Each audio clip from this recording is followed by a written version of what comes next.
corresponde ahora en este capítulo nuevo ver un nuevo supuesto de competencia desleal que se denomina inducción a la ruptura contractual. La palabra que queremos descifrar acá es ¿qué es inducir? Inducir no aparece definido en la ley ni en la ciencia y arte, por lo tanto tenemos que desembocar en cuál es el significado de inducir, de la palabra inducir dentro del diccionario. ¿Qué encontramos acerca de la palabra inducir? Y es la influencia que se tiene para que la persona deduzca una consecuencia. Entonces no es un método inductivo, es deductivo, se le da una información a una persona para que finalmente tome una decisión a través de una influencia. Ese es el supuesto que nos corresponde en este capítulo. Adonai es un hombre de negocios que desde joven ha trabajado abriendo mercados, distribuyendo marcas de fabricantes extranjeros. Una de esas marcas, al ver que ya el mercado está listo para quitar al distribuidor y quedarse con el mercado, ha decidido quitar a Adonai como distribuidor. Para no perder lo alcanzado por Adonai, el fabricante extranjero citó a los 100 empleados que ayudan a Adonai y les ofrece trabajo para que terminen el contrato con él, contándoles que ese contrato va a terminar y se quedarán sin empleo. Entonces que mejor ni vuelvan a esa empresa y comiencen a trabajar directamente para el fabricante. Todos acceden y Adonai está sorprendido por ese incumplimiento de sus trabajadores.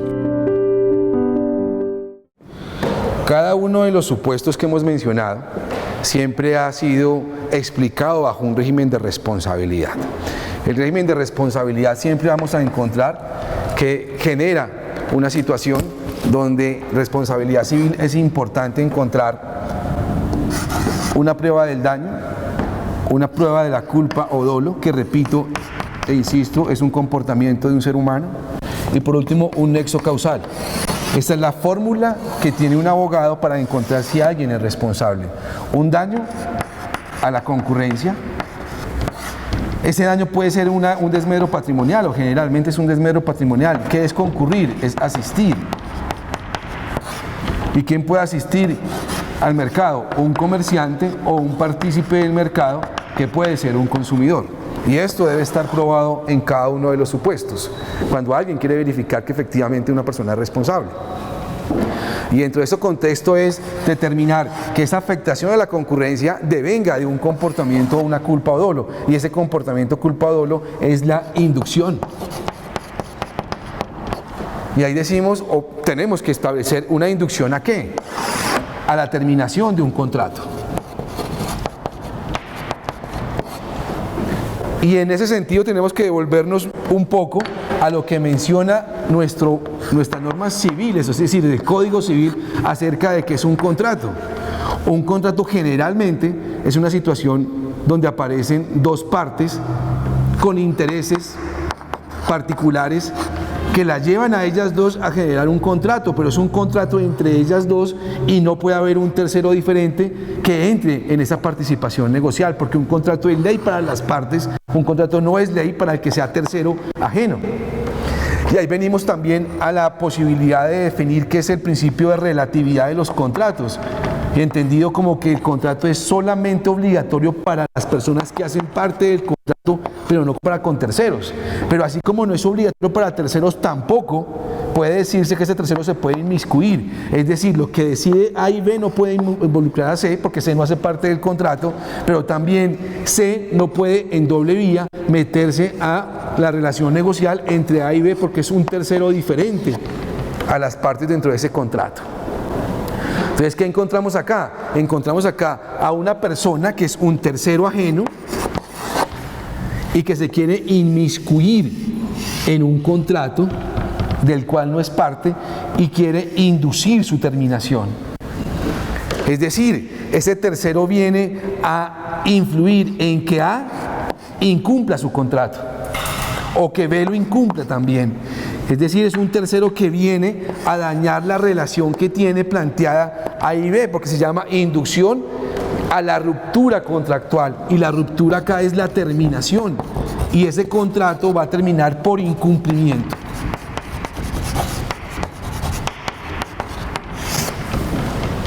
Que es una primera modalidad, es la inducción a incumplir un contrato. Y esa inducción a incumplir el contrato puede ser el contrato suscrito con trabajadores, puede ser la inducción con clientes, o puede ser con proveedores, o con cualquier sujeto. Entonces tenemos la inducción, es decir, la influencia a romper un contrato por incumplimiento de ¿quiénes? De los trabajadores de un competidor, de los clientes de un competidor, o de los proveedores de un competidor, o de otra empresa que no sea competidora. Es decir, lo que estoy es rompiendo el principio de relatividad de los contratos, no lo respeto, y soy un tercero que viene a intentar que haya un incumplimiento en un contrato que yo no soy parte. Y ese incumplimiento hace que se rompa la relación que tenía un competidor, una empresa con sus trabajadores, y qué importante son los trabajadores para una empresa, porque sin trabajadores no puede adelantar ningún tipo de actividad. O con los clientes, es que sin clientes no puede vivir. O con los proveedores. Entonces está absolutamente prohibido que un tercero llegue de alguna manera a buscar que una persona incumpla su contrato y a influenciarlo. Es verdad que este trabajador puede incumplir porque quiere, es verdad que el cliente puede dejar de comprarle, es verdad que el proveedor, pero no inducir ese incumplimiento a esa persona bajo circunstancias particulares, que es inducción, es la influencia a esa ruptura y no respetar un contrato que ya está establecido y que debe morir, bien sea por la vigencia del contrato o porque se cumple con la prestación, pero no por la inducción, porque acá la causa del incumplimiento no es la llegada y vigencia del contrato ni el cumplimiento de la prestación, sino la inducción que hace a alguien para que una persona termine ese contrato. Esa es la primera modalidad. La segunda modalidad tiene que ver con algo diferente. Ya no es el incumplimiento, sino la inducción a la no renovación o a la no prórroga del contrato, es decir, la terminación regular del contrato. Y acá tomémonos un espacio para decir cómo termina un contrato: de forma normal por incumplimiento, y de forma normal o regular por el cumplimiento de la prestación o la llegada de vigencia de ese contrato. Entonces, cuando encontramos que ese incumplimiento deviene por una influencia o la no renovación de un contrato, porque un contrato tiene un término de vigencia y termina, pero puede ser renovado o prorrogado. Pero en esta conducta lo que pasa es que la persona que está adelantando la influencia lo que hace es inducir ya no el incumplimiento, sino la no prórroga ni no renovación, a través de situaciones que van encaminadas a engañar. Una, o porque la terminación regular no está basada en el engaño, sino que se quiere de alguna manera monopolizar un mercado. Que ya llega otro concepto que tiene que ver con el tomo 1 de esta serie, y es la serie de la parte de monopolios, donde se habla pues de alguna manera de cómo se puede monopolizar un mercado. Pero para ir centrando el tema, porque este es un supuesto que tiene dos formas de comportamiento: la inducción al incumplimiento y la inducción a no renovación o no prórroga. Es que la inducción, la mera inducción al incumplimiento ya es desleal, y para que sea una inducción, o sea, una deslealtad, para que la inducción para que no se prorrogue o no se renueve un contrato, es porque va acompañada de situaciones de engaño o de monopolización de un producto. En sí, ¿qué tenemos? Tenemos un supuesto de deslealtad basado en la inducción a romper un contrato. ¿Y qué es lo que se está cuidando? Se está cuidando que se respeten los contratos, que no se inmiscuyan en las relaciones que ya están en curso y que dejen de que no se terminen. Es que efectivamente termine el contrato por los medios originales, por la terminación por vigencia o la terminación por el cumplimiento de la prestación. Entonces, si induce el incumplimiento y respeta el principio de relatividad de los contratos, es desleal siempre y cuando afecte la concurrencia. Y es que ese incumplimiento haga que de alguna manera esa empresa pueda tener un daño en su concurrencia, o esa persona se está aprovechando para concurrir de manera inadecuada. Primer supuesto. que aparece dentro de una regulación. Pero otra forma de inducción no es al incumplimiento, sino que induce para que no se renueve o no se prorrogue. Es decir, en el segundo supuesto sería una inducción porque el contrato ya terminó. Entonces, si terminó, ya terminó. Pero es que hubiese existido posibilidad de interés en que se prorrogara el contrato, se renovara. Y no se pudo prorrogar el contrato, por ejemplo, con el trabajador o el contrato con el proveedor o con un cliente en la medida que hubo un tercero ajeno a esa relación, que llega y a través del engaño impide la prórroga o renovación del contrato con el cliente, independientemente si se lo quita o no se lo quita. ¿Qué nos queda de enseñanza de este supuesto? Es que las relaciones contractuales se respetan. O si de alguna manera se acaba, no es por la influencia que haga indebida una persona para que incumpla, porque lo que se pretende es que influencia el cumplimiento, no que influencie el incumplimiento, primer supuesto. Y que después quede en libertad y autonomía de la voluntad un contratante, trabajador, cliente o proveedor, que él pueda decir si efectivamente quiere volver a contratar o no quiere volver a contratar. Pero si hay una mentira de por medio, hace que esa persona no contrate. En el caso que expusimos al inicio de este capítulo, lo podemos encuadrar en esta matriz de responsabilidad en lo siguiente. Tenemos un distribuidor que tiene una relación con un fabricante y este fabricante quiere nuevamente entrar a participar directamente dentro del mercado. Cita a todos los trabajadores del distribuidor, que son 100 empleados, los cita una tarde de sábado a una bodega, a una reunión. Los trabajadores van a esa reunión y les ofrece trabajo a los 100 trabajadores y les cuenta que el contrato con el distribuidor va a terminar al día siguiente.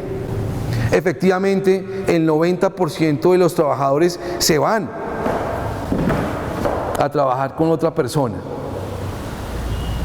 Ese fabricante o esa empresa lo que hizo fue inducir a los trabajadores al incumplimiento contractual, porque se fueron del trabajo,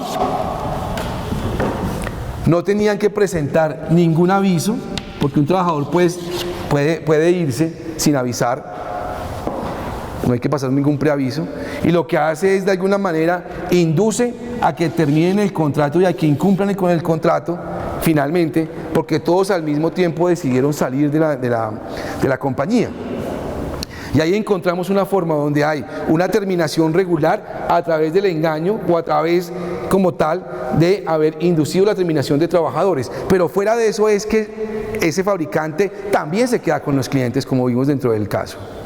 Y no solamente se queda con los clientes, sino también se queda con los proveedores que tenía esta persona, que eran los ruteros y los transportadores. Es decir, esta compañía quedó sin contrato, el distribuidor quedó sin contratos con proveedores, con trabajadores y con clientes. Y ahí vemos una forma de inducción a la terminación del contrato. Con esto veremos, por último, pues que la inducción es otra forma de deslealtad dentro del mercado.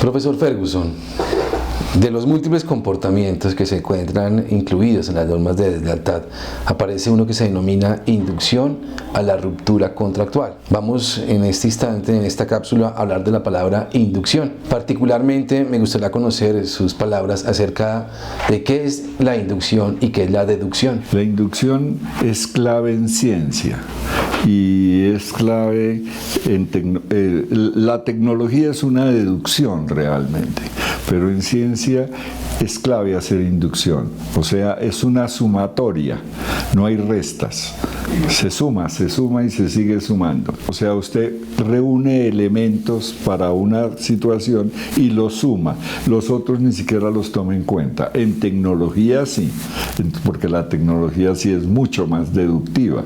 Por ejemplo, la tecnología médica, la tecnología psicológica, la tecnología antropológica, la tecnología jurídica es muchísimo más deductiva. Anteriormente la ciencia se dividía en dos, en una que llamaban la ciencia básica y otra que llamaban la ciencia aplicada. Ahora ya no hay esas diferencias tan requete fuertes entre las dos. Existe la ciencia Pero la ciencia básica ya es una cosa diferente, porque es muy inductiva. Profesor Ferguson, ¿cómo se puede inducir a una persona? La inducción en una persona es sumándole situaciones positivas y usted la induce a que haga cosas. Y después usted asume una deducción de eso. En las relaciones humanas puede suceder una situación de esta, de sumarle, cosas de que es capaz. Por ejemplo, nosotros podemos inducir a un estudiante que es regular en matemáticas y sacarlo como un gran matemático. Si nosotros le hacemos un proceso de inducción a las matemáticas en el cual lo involucremos a él de que él sí puede solucionar las cosas y empezamos por aproximaciones sucesivas en una curva de aprendizaje de lo fácil a lo difícil.